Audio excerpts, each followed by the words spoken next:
Does going down the cereal aisle take you straight back to your childhood? Do you remember all those classic Saturday morning commercials? Well, if you do, then you're in for a serially good treat today.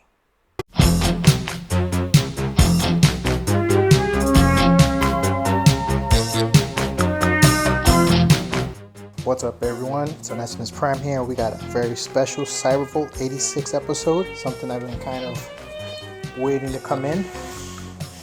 Let's check it out. Wow, this thing is a lot bigger than a cereal box. It's very big. I mean, it's definitely a family size cereal box. So here it is on the turntable. So you can see the different angles. The G1 toy from the 80s on the front. You got some directions to change this into a cereal bot, I guess they call it. I have to take it easy. I have to check it out. The back with the power cards, and then the nutritional facts, which every cereal box should have. But it's pretty cool, as you can see. It has the heroic Autobot Jazz included, and yep, cereal bot. And you can see the perforations here to kind of make it, but I'm not cutting this box. This is definitely staying intact. I'm hoping I can open it better than I used to open those cereal boxes when I was a kid. For me, it's just pure nostalgia. It's very cool. Sitting down, eating your cereal, reading the back. Usually they had some kind of game or something in there, or like this cereal box, you'd be able to cut it out or punch your holes and interact with whatever toy was in there. So that's pretty cool. So let's go ahead and open it up. Enjoying these box details. We've got a price buyer sample tag, the classic cartoon logo, and even a net weight if there was cereal inside. I lied. Before doing that, I want to spend more time looking at the details of this box. I mean, that's why I got it. Hasbro's name and the Transformer logo on top with that quote-unquote special edition that I remember many cereal boxes having. This commercial slogan playing on Energon is great. Now I admit, this toy rendering of the figure is not my favorite, but even that reminds me of being a kid. The branding and the net weight on the bottom left and details about the heroic Autobot Jazz included. See back for details. It's awesome. Looking at the nutritional facts we read. Serving one heroic Autobot combo pack. Serving per container, one collector's dream. I don't know if it's my dream, but it's pretty cool. Calories, 84,000. With half a cup of liquid energon, 120,000. What? I don't know. But calories from rust, 0, so very healthy for a Transformer. Here we got leadership alloy, 100% from 1984%. Oh, I like that. That's pretty funny. Stabilized matrix glucose. Let me put this closer. 100%, and with energon, 500%, 5 times more. Cyber vitamins, cyber fiber, nostalgism, isotope 84. That's right. This is it. This is what did it for me right here. This is the nutrition that I'm looking for. Retrotech circuits, 80%, 300% with the energon. Energon output, armor density. Let's move this up a little bit. Conversion speed, alt mode efficiency, posability factor. I think they got that wrong there.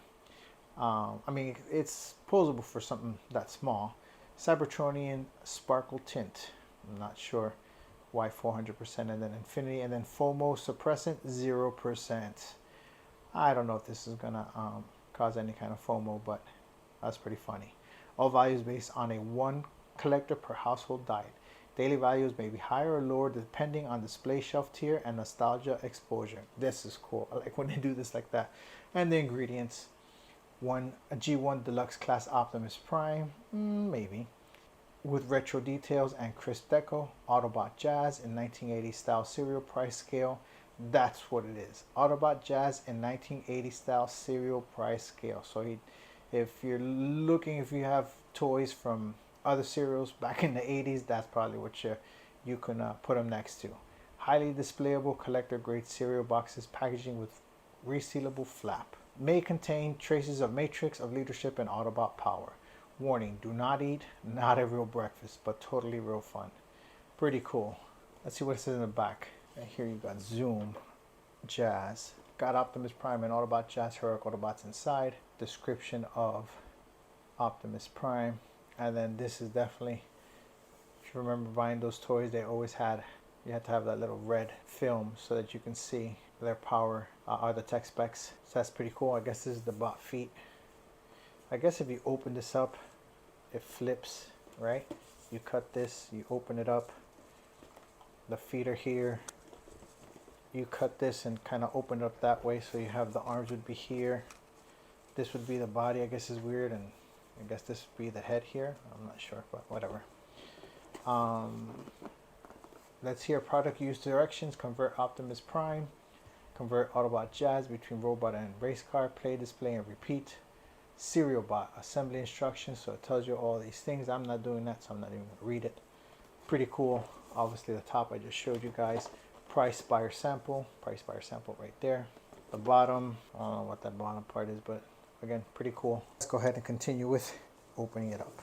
Going over the box makes me think of our friend Vash, aka Trigger Happy 77. He makes amazing commercial type videos for his figures. I wonder what he could do with this cereal box and the figures inside. I highly recommend you check out his channel. I'll put a link in the description so you can see what I mean. Here you got Transformers More Than Meets the Eye. Make sure you can see that there. Yeah, you can. And if you open it and you're looking at it this way, you can see here, this is pretty cool. Comic-Con San Diego, Comic-Con 2026, San Diego, California. Hope you guys can see that. I'm trying to get it in frame. So pull it out.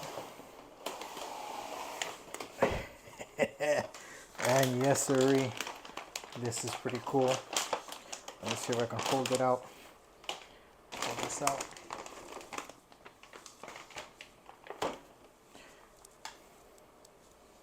Now listen, I think this looks really, really cool. So it's pretty cool. So that's one side with the plastic I just showed you, the harder way. This one looks much clearer. So let me pull them out. As you know, I don't cut them because I like the idea of putting them back and being held in place. Now that they're out, let's start off with Optimus's trailer. Black with a very cool Transformers logo taking up all its side. It's reminiscent of the G2 trailer, which I've never seen, but I go to a bro that knows his figures and brought it to my attention. Here's his trailer, ready for battle and or to repair. You got Roller with spring actions ready to release at a moment's notice. A spinning satellite for incoming communication. A cockpit that opens for small figures. And Roller's repair tool that goes on his last rope. Let me lift it up so you can see two command centers on each side that we can assume are for much smaller figures like a Sparkplug, Spike, or even Daniel if you have them. This is exactly what I remember as a kid, only black this time. Let's put him on the side and bring in Optimus Prime for a second. Now this Optimus Prime, according to the box, is a deluxe figure, so it's small, but it still looks good. If he's looking familiar to you, it's because he's a repaint, but more on that later. Let's see how these figures roll. Look at how well he rolls with his trailer and all. That's because he has rubber wheels. If you've seen my hot rod video, I mentioned that you don't see rubber wheels often, if at all. So this is a plus for me. He's got 6 wheels and they're all rubber and spin nicely. Great quality feel. The trailer also has 4 rubber wheels, which is why it rolls so smoothly on my desk. This is great. So very different from Jazz, which is plastic wheels. I have to put some pressure. He still rolls pretty good on the. And then Roller, obviously, as I showed before, doesn't roll very well. Let's move on to the 4-wheel undercarriage test. Let's start with Roller. As mentioned, his wheels are plastic and grooved, and as you can see on this side, all 3 wheels are touching the turntable. Up front, the 2 wheels look good. Angling him on the other side, you see all 3 wheels touch. Panning out to look at the undercarriage, you see there's a lot of space. Really no question. As long as the wheels can grab on the surface, he should roll well. He gets a pass. Switching to Jazz, you can see how cool his deco is. A nice dark blue racing strip. That Autobot logo looks crisp and nice light blue headlights. But staying with the undercarriage, you see he's got great clearance. Plus you see his front wheels both touching the turntable. Looking at his left side, you can still see he's got great clearance and his wheels are touching. I'm glad they put that number 4 on the door with that dark blue strip at the bottom and the side of the spoiler painted black. Looking at a pure white back, the clearance and the wheels look good. Finally, on his right side, deco wise no detailing on the quarter panel, but the wheels and clearance passed the test. Putting him forward again, I wanted to mention those gray windows, which is very different from either the clear blue from the SS86 figure or that bluish, baby bluish color version you see in more recent figures. Turning our attention to Optimus Prime, which I'm showing right out of the box and looking a little weird in this close-up. But let's stick to the test. Both front wheels touch and you can see right through to the back, so undercarriage from here looks great. It's a very cool white decal with those yellow rectangles. Changing him to his right side, you can easily see all three wheels making contact, and as I move the camera downwards you can see he clears. His knees are somewhat close though. From the back, those wheels look twisted, so let me fix them. And once I do, you can see they look good and his undercarriage looks better. While we're here, let me point out, no tail light decal or anything like that. And his exhaust pipes are white like his bumpers. Turning him to his left side, he looks clean in a simple way with his white rims and gas tank. I guess white is the motif here. He definitely passes the 4-wheel carriage test. Connecting the trailer, it looks like it slants down a little. But does that affect him passing the 4-wheel undercarriage test? Let's zoom in and take a closer look. On his left side, he absolutely does. All 5 wheels touching and clears the desk. And wow, that trailer logo looks awesome. I'm not sure how it's painted on, but it just looks great. Let's maneuver him over to his right side. Look how much clearance there is. It's a pass.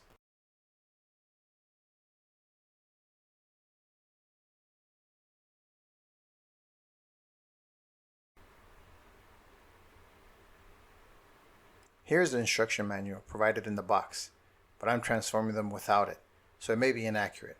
Here goes. I don't have the mind of a 6 to 8-year-old, you know. You got his feet, then legs, split them apart, bring out one arm, shoulder, then the other side, his hands, bring down his backpack to pop out the head. Note the tabbing here. And there you have it, Optimus Prime. Let's do jazz.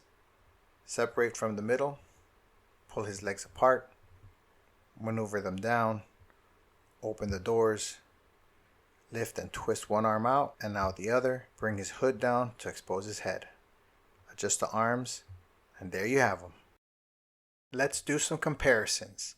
I usually don't do comparisons to figures I don't have in hand, but I know a bro. Brandon from Yeah Bro Entertainment LLC, who has a huge collection of figures, and if he doesn't have them, he surely knows about them. Brandon informed me that this is a repaint of the Legacy Optimus Prime, down to his accessories and a more G1 toy head sculpt. Check out his unboxing review of this item to see what I mean. I'm going to compare him to the figures I have and have already unboxed. Let's start off with Studio Series 86 Deluxe Class Jazz. As you can see, they scale pretty close, but Jazz has his legs bent, so I think the Deluxe Class Optimus Prime is a little smaller, but still looks cool with his Energon axe and blaster. Let's put this Jazz next to the 1980 cereal box style scaled Jazz.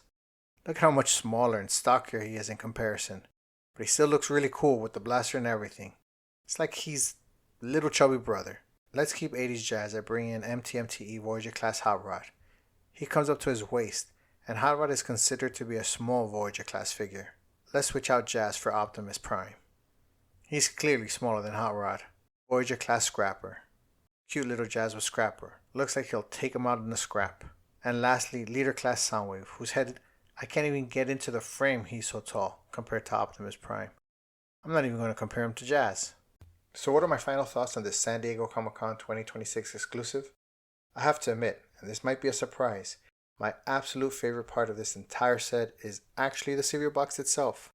I know most people will focus on the figures, and unboxing and reviewing these figures already brings me back to being a kid, but this set does something more. It brings back not just what I played with, but how I grew up.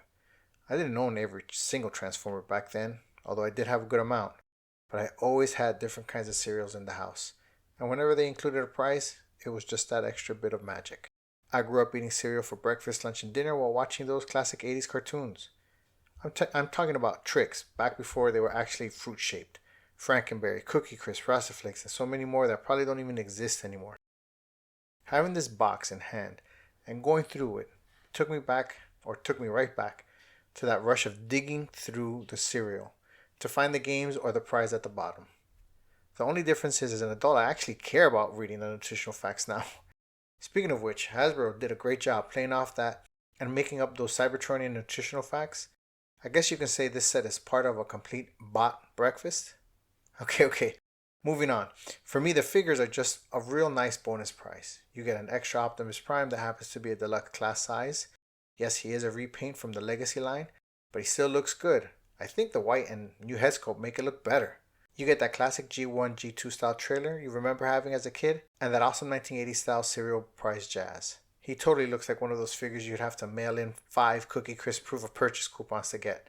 Do you remember those? Now I admit, it can't be questioned if this set is really worth the price, seeing that 1, it's a cereal box, 2, it contains a repainted Legacy Optimus Prime, a trailer, and a small stocky Jazz that is out of scale with even the smallest core or Legends class figures.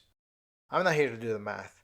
At its retail price, it was good enough for my nostalgia to say, oh, we're getting that alright. The figures alone wouldn't qualify for my collection, but packed in this retro cereal box set, I was as good as sold. I guess you can say I'm just a cereal collector. So, what do you think of this set? Was cereal a mainstay in your household as a kid? With that nostalgia mixed with Transformers, have you looking into picking this up?